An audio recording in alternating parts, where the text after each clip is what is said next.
The James Webb Space Telescope continues making significant progress toward launch.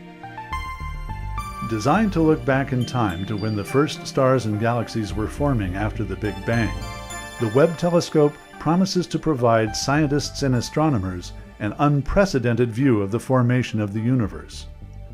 Having completed its mission design review and initial development stage, the telescope now is entering the full-scale manufacturing phase of its development, including progress in the following areas.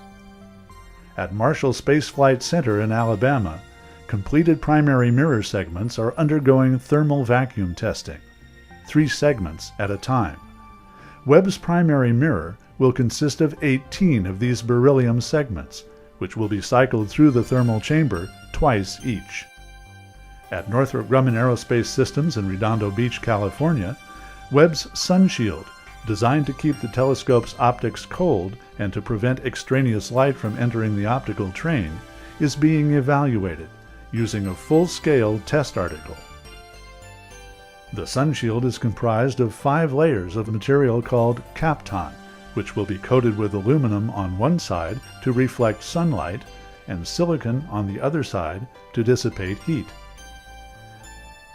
Webb's mirror segments are also being tested and scrutinized at L3 Tinsley in Richmond, California. The mirror segments are highly polished on the reflector side and honeycombed for lighter weight on the other. Mounting points for attachment of control actuators are installed on the rear of the mirror elements. All of Webb's mirror elements are being tested at Tinsley, including this secondary mirror, the only one of Webb's elements that is convex. The tertiary mirror element, a concave ellipse, and the fine steering mirror are being tested in this thermal chamber to determine if the mirror can withstand the extreme temperatures it will experience in space. Work also is progressing on development of the Webb telescope's ground system at Northrop Grumman. The ground system simulates telemetry from the spacecraft, so engineers can perform what-if scenarios to solve any potential on-orbit problems. At Ball Aerospace in Boulder, Colorado, the hexapod structures, the basis for Webb's mirror actuators, are being installed on mirror elements.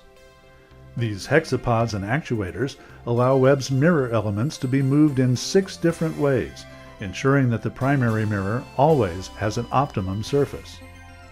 Finally, the mast boom mechanism that deploys Webb's Sunshield is being developed at Northrop Grumman Astro Aerospace in Goleta, California.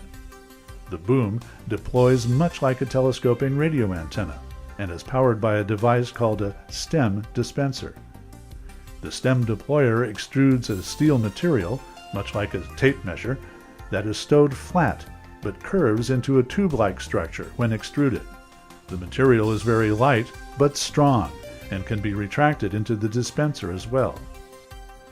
All these aspects of the Webb telescope are well on their way to being integrated into the world's next great space observatory.